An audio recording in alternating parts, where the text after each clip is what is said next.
buku. Mana bukunya? Gak punya buku kak. Wah, ya.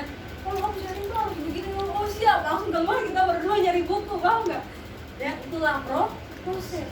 Saya ketika di awal saya dibentuk itu benar-benar dari karakter, ya.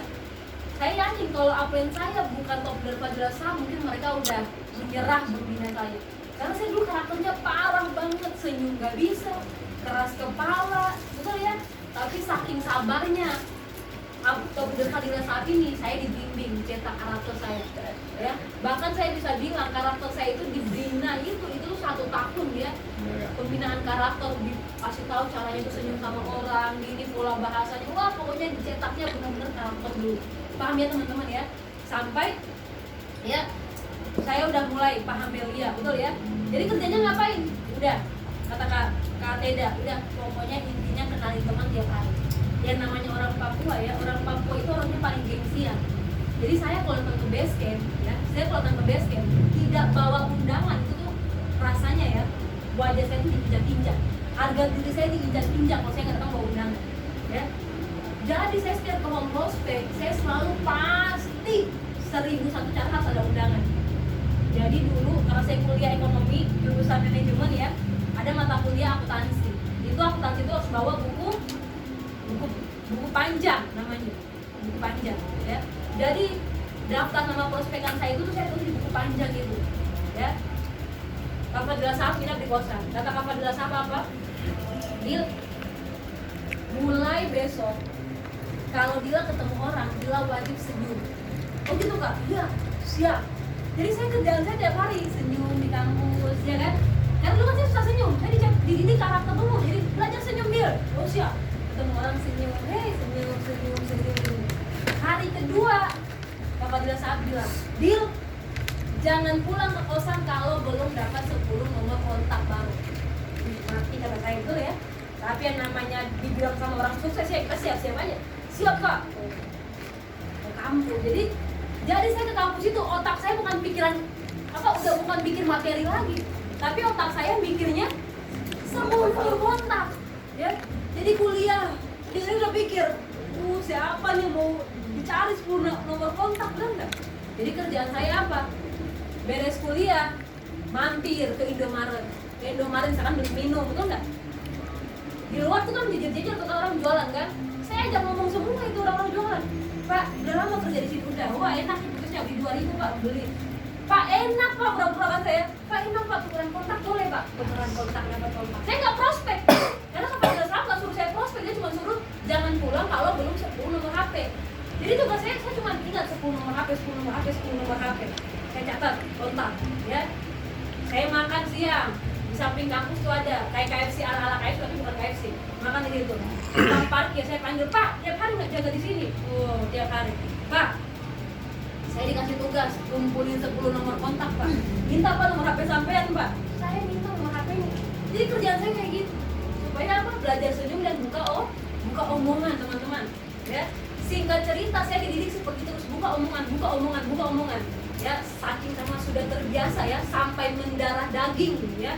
Jadi bagi saya itu prospek itu adalah sudah menjadi kebiasaan saya, sudah menjadi habit saya ya. Bahkan bagi saya prospek itu sudah seperti hobi saya ya. Jadi yang saya lakukan apa teman-teman? Dulu ya, saya nggak pernah kalau prospek itu nggak bawa undangan tuh nggak pernah. Sampai pernah satu momen kuliah saya itu full. Saya udah nggak sempat lagi cari undangan. Pas juga ada home prospek akbar. Ditelepon sama Kak Teda, Dil, nanti harus bawa undangan. Ya. Anda bisa nanya Kak Teda, Anda bisa nanya saksi hidupnya Kak Fadila Shahab. Dari saya member baru sampai detik ini, setiap arahan beliau tidak pernah saya bantah. Saya selalu siap Kak. Bisa nggak bisa, saya selalu siap. Bahkan dulu masih pakai BBM ya. Saya kalau di chat Kak Teda, Dil, baru dipanggil Dil aja atau baru di ping aja. Kan lu ping kan? Ping, saya udah langsung siap Kak. Udah siap. Kak Fadila Shahab chat saya, Dil, baru panggil nama, Dil, siap Kak, siap. Ya. Jadi setiap saya ngechat sama upline saya, sama leader Teda dulu, itu saya nggak pernah banyak ngomong. Saya cuma 4 huruf aja itu, siap Kak. Dia nanti begini, siap Kak. Dia nanti begini, siap Kak. Dia ngundang, dia siap Kak. Dia nanti kita ada OPP, dia siap Kak. KFS, Dr. Fadila Sahab, dia ke Bandung, siap Kak. Dia nanti kita home sharing di ini, merapat, siap Kak. Dia Dr. Zaki datang ke Surabaya, nanti ada home sharing maksimalkan, siap Kak. Saya cuma siap aja, saya nggak pernah. Bahkan saya mau ngeluh ya, Kak, bingung mau cari undangan 5 itu nggak pernah seumur saya kerjain Merel, member saya nggak pernah. Kak, bingung cari undangan, nggak pernah saya kayak gitu. Ya, saya cuma siap. Ya tadi ya, di satu momen kuliah saya full, ada Om Prospek Akbar, Kak Teda bilang, Dil, bawa undangan Dil. Ya, saya pulang kuliah saya pusing. Waduh, ini undangan mau cari kemana? Ya, belum sempat ngubungin banget. Ya, akhirnya apa Anda tahu? Saya keluar kosan. Saya dalam hati saya nih, siapapun orang yang lewat tak bawa ke Om Prospek, kata saya, ya kan? Yang saya tunggu, nggak ada orang lewat. Yang lewat itu anak-anak sekolah, pakai seragam SMP. Lewat ada 7 orang naik sepeda ontel 3. Sepeda ontelnya 3, ada 7 orang gitu. Langsung tak cegat. Ya, Dek, stop dulu kata saya. Ya, demi Allah saya nggak bohong. Ya, saya stopin mereka. Stop dulu. Semua stop semua kan gitu. Mau kemana ini? Pada mau kemana? Mau pulang kata tanya. Ya, ya mau nggak? Sekolah bisa punya uang jajan sendiri, nggak minta lagi sama mama bapak. Mau Kak? Ayo ikut Kakak. Untungnya mereka mau, kalau enggak, ya. Om Prospek saya udah pindah, Om Prospeknya saya udah nebeng sama yang di Beratang, jadi udah dekat sama kosan saya. Akhirnya mereka ikut saya. Saya naik minta jemput anak-anak di Om Prospek, mereka panas sudah on hotel. Ya, datang ke Om Prospek Akbar. Saya bilang, itu member baru, saya bilang sama Kak Teda, Kak, bawa undangan. Kak Teda langsung gini, astagfirullah, dia bawa anak-anak SMP katanya mungkin ya. Tapi yang namanya, bayangin, namanya leader tidak pernah mematahkan membernya. Dia bilang apa? Bagus deal, dahsyat, suruh masuk.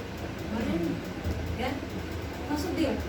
Jadi anak-anak SMP itu saya dudukin semuanya di depan.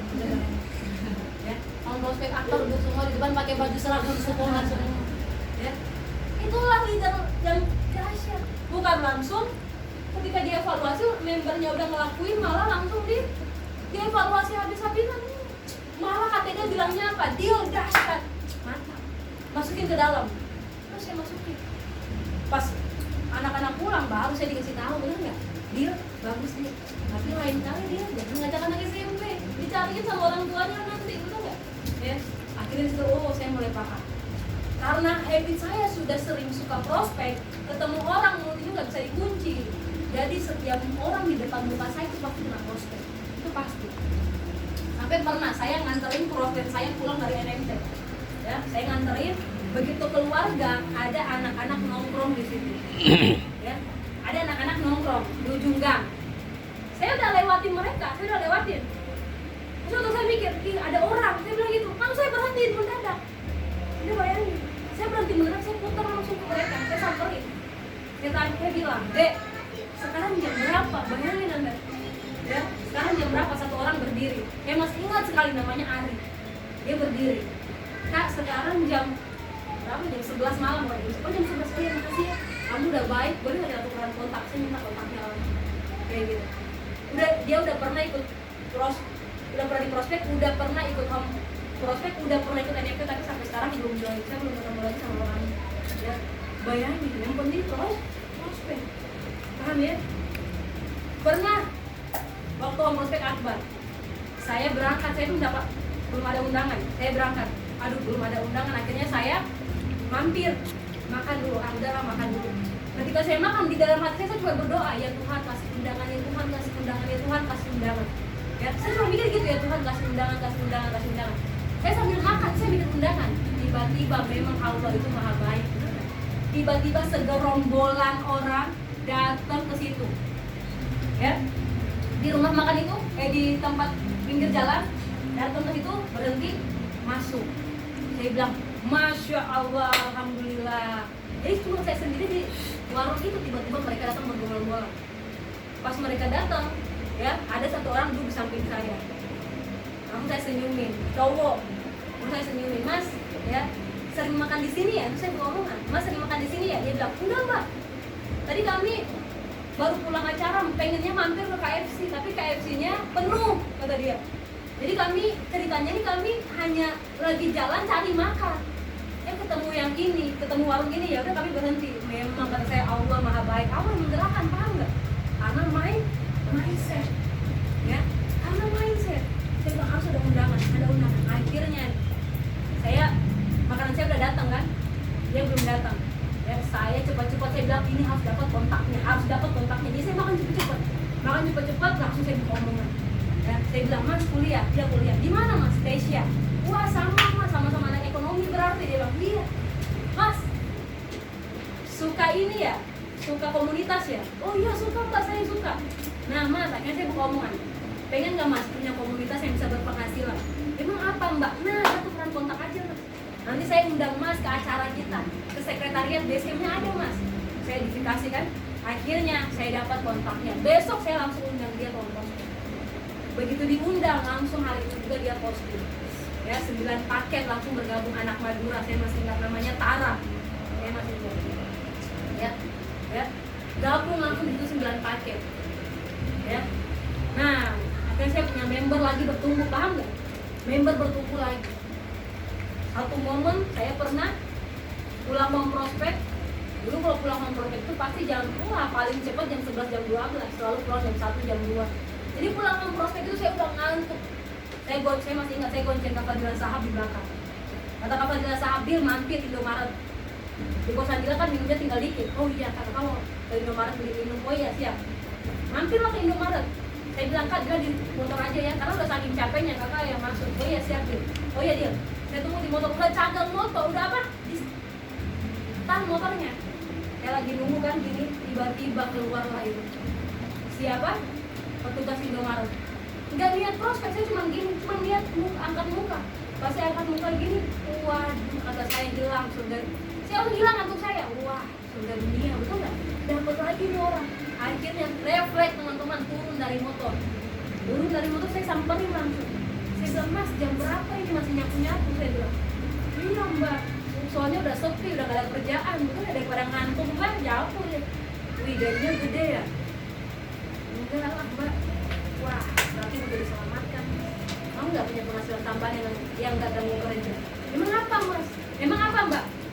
Mas nggak bisa, saya bilang kita lagi kerja, kita tukeran kontak aja.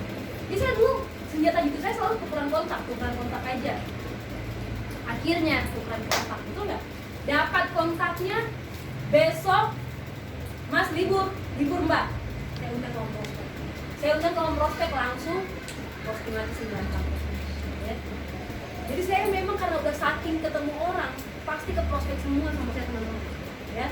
Bahkan dulu ya kenapa saya bisa seperti itu?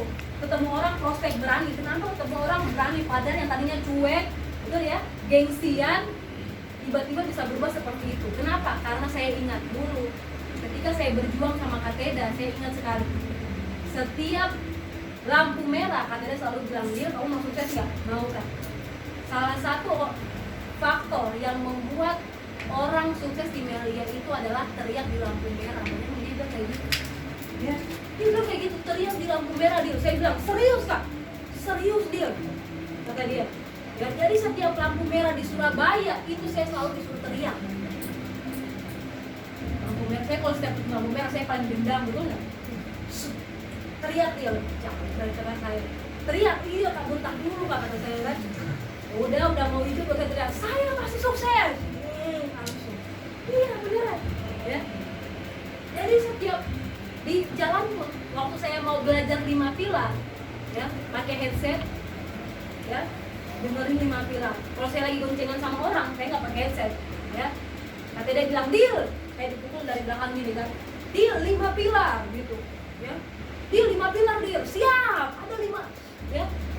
Nanti nggak sejahtera, ada 5 sebab kenapa kita, iya benar, di jalan kayak gitu teriak-teriak, demi Allah saya nggak bohong, ini lagi maghrib loh. Kayak gitulah karakter saya dicetak teman-teman, ya. Deal 5 pilar deal, siap, ada 5 pilar, kenapa Melia saya sangat amat kami kita kerjakan, Kak Teda. Dahsyat deal. Yang pertama, pilar yang pertama tentang company profile yang berdiri 23 tahun, masuk dalam Bank Indonesia dengan nama PT yang sudah berdiri dahsyat di itulah kerjaan saya di jalan setiap hari seperti itu. Anda bayangkan ya, bayangkan seperti itu. Jadi saya setiap ketemu lampu merah udah ya, bahkan di jok motor saya itu pasti ada kartu nama.